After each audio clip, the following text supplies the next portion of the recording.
All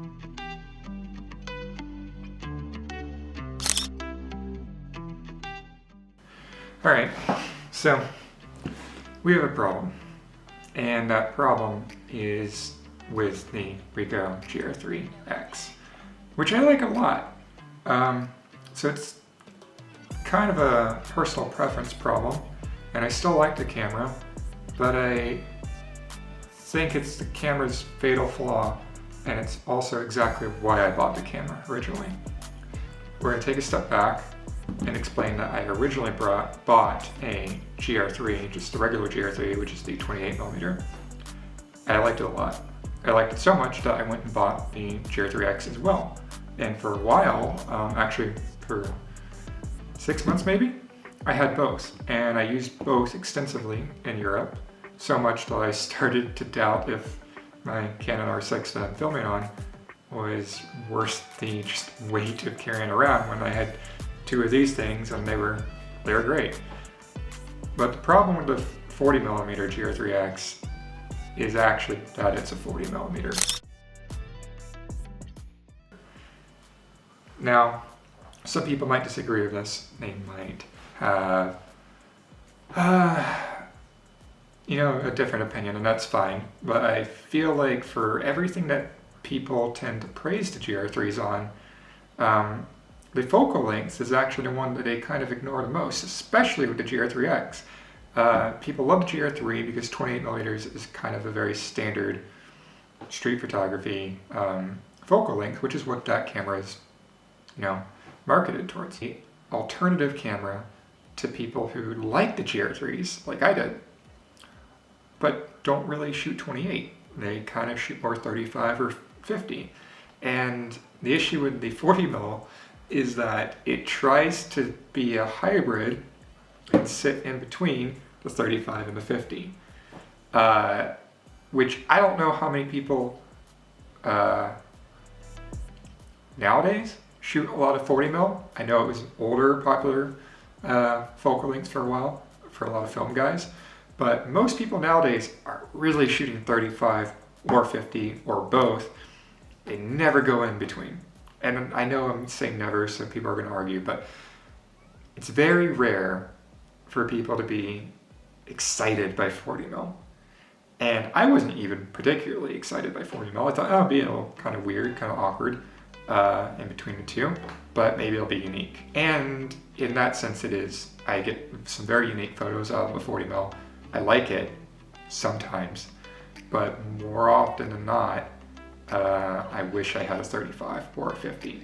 Now, with a point and shoot with no viewfinder, I wouldn't choose a 50mm for this. It'd be weird. You can crop into 50 on the in-camera settings, and it's weird to handle. The in-body stabilization is actually pretty good, so you can use it as a 50 if you really wanted to. I know it starts at 24 megapixels and goes down to probably, I'm gonna guess, to like 16-ish. Probably when you're at 50, maybe more, maybe less.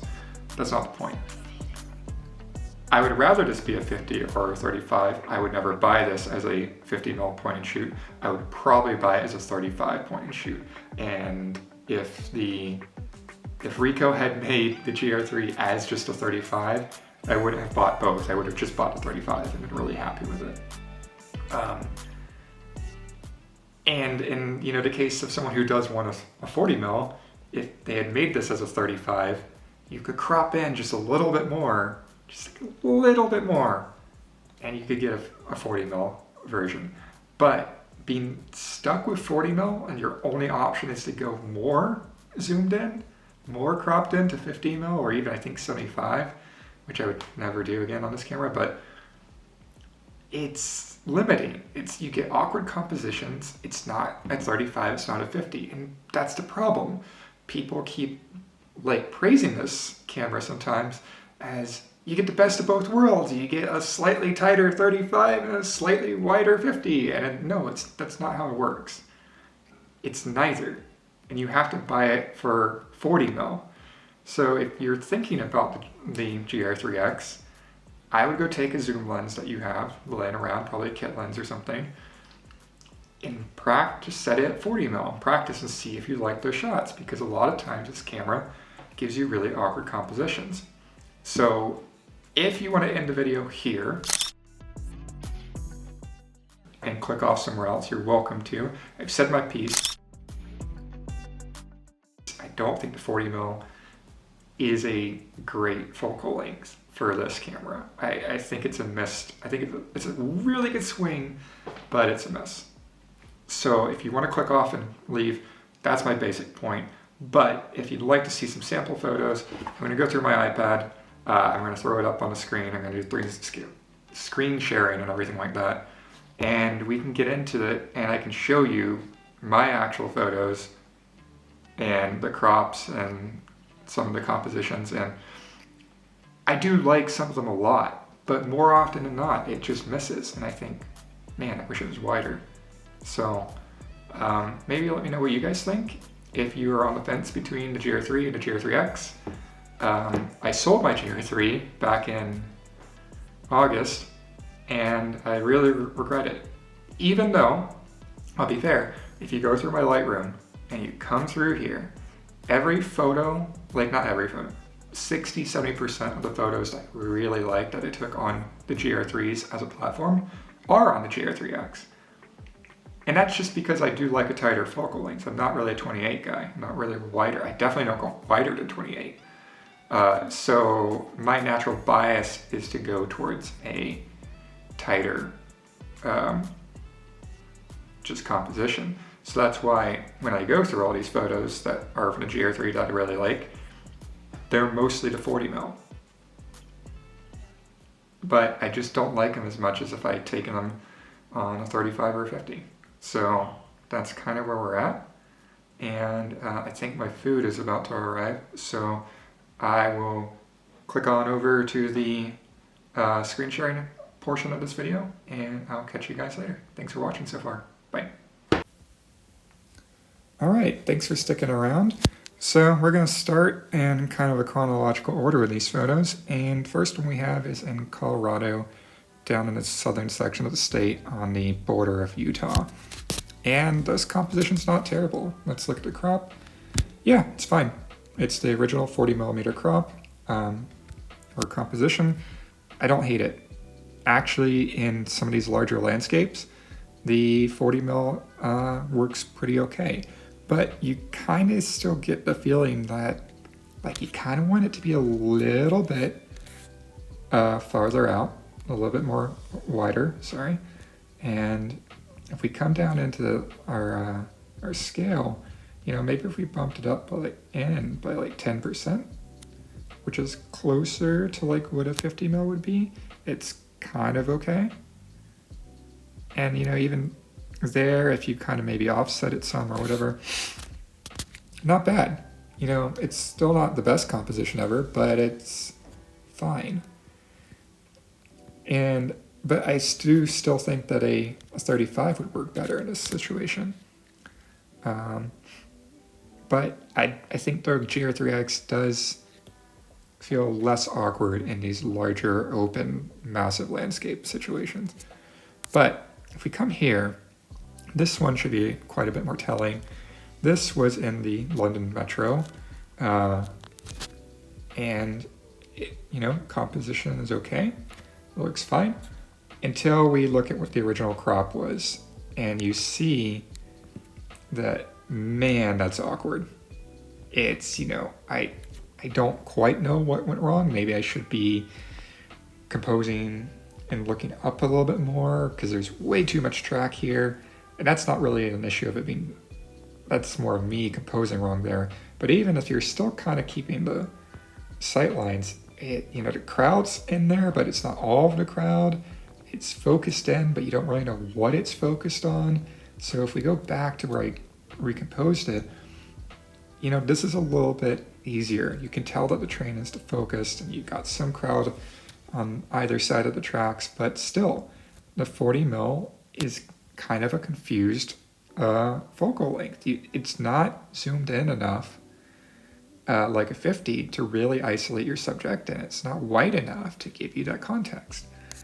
Coming in here, it's, you know, this seems like an okay kind of just street architecture kind of, you know, framing, but let's see if this has been altered at all. No, that's fine. That hasn't been changed, but the issue is that I was standing on actually a very large street on the other side of that street in an attempt to get this photo. The final result might look okay, but it took more effort than it should. So same with this one, another large street, which I don't know if these were taken in London, by the way, and London does not have a lot of large streets, so I had to have this thing tucked into my chest basically to get this framing, and I don't know. It's just, again, I'm going to keep going on and saying that it's awkward focal length. This was taken actually in Western Ukraine at a local market, or the side street between the two markets, and I like it, but some of the composition is saved because of all these. Let's see if I can resort it back. I added in a lot of shadow and I took away a lot of, context and depth in this photo with editing. So it, the awkward 40 mil doesn't really shine as much. I actually used shadow and light to compensate for the weird focal lengths. But again, let's kind of go into this rule of 35 versus 50, or not a rule, but a consideration. What is the subject and what is the context? A 50 mil would have isolated the man in the middle a lot better, and a 35, if maybe I was a little bit more off angle, could have given more context to the scene. 40 mil works here, but it's never quite right. This photo is gonna make me eat my words though, and I wish I had the actual JPEG that I had saved instead of this raw file. I don't have it on me at the moment, but I actually like the composition of this a lot. I don't think it's been changed from the JPEG, it hasn't. And it's awkward, but in a kind of cool, awkward way now. You have the person walking, you have nice shadows on both sides. You don't have a ton of sky, it's barely poking in, but you do have the context. And it's, it's a little bit weird, but it's kind of funky weird. And I liked it here, but I don't know, a 35 cropped in probably could have done the same thing. This photo, again, I like it, and I made it work, and my girlfriend looks absolutely amazing here, as she always does, but I had to stand at an awkward length in the room. I was like at the edge of the bed, leaning backwards to get this shot, whereas probably I could have just been on the bed with a 35 or against a wall with a 50. And so it's just, again, awkward. Here is a really painfully obvious one. I still have not been able to get this crop how I want it. The lines of the actual station post kind of bother me. They're off angle in a weird way. I've never been able to fix that. And I'm not going to keep blaming everything on the 40 mils. Sometimes, it can be the photographer makes mistakes too. But I think anyone looking at this goes, man, I wish this was a little wider. I wouldn't wish that any part of this was tighter with the 50 mil side, but I do wish it was a little bit wider to get more context in the scene. All right, here's another situation where I'd probably want a 35 instead. You have a decent bit of context on the right-hand side on the screen, but on the left, you're losing some of that inside turn, that inside corner. But you can also tell by where this likely center line of the photo is. If I had composed more to the left, I probably could have gotten the shot I wanted, but I also probably would have lost some of that cool shadow coming in over on the right-hand side, on the mountainside. But a 35 probably would have gotten that. Who knows? I was driving. I'm happy I got the shot at all. And I wasn't driving. I was totally as a passenger, whatever. Anyways, it's not a horrible shot. It's just not what I wanted. This one I do like a lot, actually. I really like the 40 millimeter here. And that's where I will start to actually give the 40 millimeter some credit, which is that if we come back, as a landscape lens, I'm not a huge fan, but this shot, it's awkward and funky, but I like it. This shot, I do, again, it was awkward to take, but I liked the final shot a lot. And if we come over to this train shot, all these vertically oriented photos with a 40 millimeter come out in a way that I don't know, I like it a bit more. I do think this photo though, yes, it's been cropped to a 3:4 aspect ratio instead of a 3:2.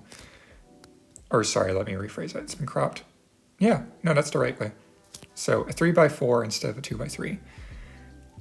And I think the 40 millimeter often shines in this vertical orientation with a 3:4 crop. It feels a little bit more vintage. And you're, I guess in some ways, by tightening that crop in, you're getting closer to maybe like a 50. So maybe that's where my 50 millimeter bias is coming out. But because your overall field of view is more like a vertical 50 at that point. So maybe that's something to consider too. And this last one, I like the 40 millimeter here getting a little bit more depth and getting to isolate some focus. And on, you know, the gentleman on the right hand side when the more normally it would be a, what color is that? Yeah, a neon vest. But you kind of get this abstract focus on the ladder, the trash, the people in the frame, even some part of the train. You kind of get a mixture of, you know, I'm just capturing a moment, or I'm capturing these specific things, or I'm capturing the overall scene. And I don't really, it's not my favorite style of photography. I'm usually a lot more subject focused. So maybe 40 millimeter was never meant for me, but I keep trying to make it work, and sometimes it does. So if you've looked at any of these, or if you've listened to this video for this long and you have your own thoughts on these compositions or your own usage with the GR3 X, I'd love to hear them. And I think I've gone in circles enough about how 40 millimeter is awkward, and I would like 35 or 50 more. So I'm sure someone eventually will say, why don't you just buy a 35 or 50? And I have both. I like them. I have a variety of cameras that do that. So this is not about if the GR3 X sucks. I like it a lot. I still have it. I sold the GR3 and kept the X. So yeah, this is just kind of I never hear anyone talk about or even show the downside of the 40 millimeter lens on the GR3 X. And I think I've said 40 millimeter and GR3 X enough for tonight. So I will end things here. Thanks for watching and listening. Bye.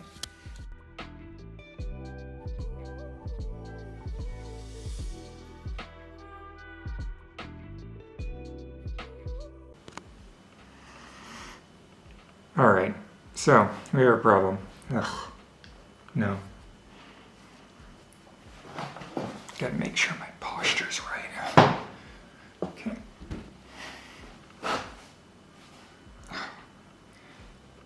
I'm really tall, and I don't fit in the frame.